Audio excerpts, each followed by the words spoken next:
Real life vlog without filter कसा असतो ना ते आज बघा भावांनो. काल रात्री मी आणि अथर्व निघालो होतो आणेवाडीला चहा प्यायला, पण मध्येच घरनं फोन आला आणि लगेच परत घरी निघालो. तर नमस्कार मित्रांनो, स्वागत आहे तुमचं आपल्या नवीन व्लॉगमध्ये. नेहमीप्रमाणे सकाळी ब्लॅक कॉफी आणि ओट्स खाऊन आपलं प्री वर्कआउट मील कंप्लीट केलं. त्यानंतर डायरेक्ट निघालो जिमला. जिममध्ये गेल्या गेल्या बजरंगबलींचे दर्शन घेतले आणि वॉर्मअप स्टार्ट केला. सुरुवातीला जोरचे 2 सेट घेतले, नंतर पुशअपचे 2 सेट घेतले आणि आपली बॉडी रेडी केली. आज पण आपण कार्डिओच करणार होतो म्हणून सुरुवात केली स्किपिंगचे 3 सेट घेऊन, त्यानंतर स्टेपिंगचे 3 सेट, मग साइड ऑब्लिक्सचे 3 सेट आणि ॲप्सचे 3 सेट कंप्लीट केले. शेवटी 20 मिनिटं इनक्लाइन वॉकिंग केली. भाऊंनो, तुम्हाला वाटत असेल की मी फक्त व्लॉग मध्ये बोलतोय, पण खरंच रोज आपण 20 मिनिटं इनक्लाइन वॉकिंग करतो. मग वर्कआउट संपून निघालो घरी.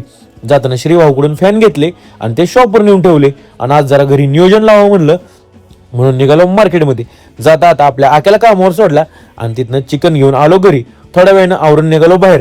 मग पार्किंगमध्ये आपली सगळी बारकी भाऊ क्रिकेट खेळत होती. थोडा वेळ तिथंच बसून त्यांची मॅच बघितली. त्यानंतर निघालो आपल्या कामाला आणि आज मंगळवार असल्यामुळे जाता आता बजरंगबलीचे दर्शन घेतले. मग गाडीच्या टायरमध्ये जरा हवा भरली आणि पोचलो बारीक शेटच्या दुकानावर. आणि आज ऊन पण खूप लागत होतं, पण थंडगार ताक पिलं आणि जरा चिल झालो. त्यानंतर मी ओमकार शेट आणि अथर्व ट्रिपल सीट फिरत होतो. भाऊंनो, खरंच कॉलेजचे जुने दिवस आठवले. मग अथर्व भाऊचे काम केलं आणि गाडी काढून निघालो घरी. जाता आता मंडईमधनं भाजी घेतली आणि ह्या भाऊनं भाजीला कशी झेड+ सिक्युरिटी दिल्या बघा भाऊंनो. तिथनं पोचलो घरी तर घरचे सगळे टीव्ही बघत होते. म्हणलं मज्जा बाबा तुमची. मग फ्रेश होऊन मस्त मध्ये जेवण केलं आणि आज कसं टॉपचं नियोजन लावलंय बघा भाऊंनो. नंतर थोड्या वेळ घरच्यांसोबत टीव्ही बघितला, पण त्यांनी लावलेला प्रोग्रामच आपल्याला बघावा लागला, कारण आपली चॉईस घरात चालत नाही.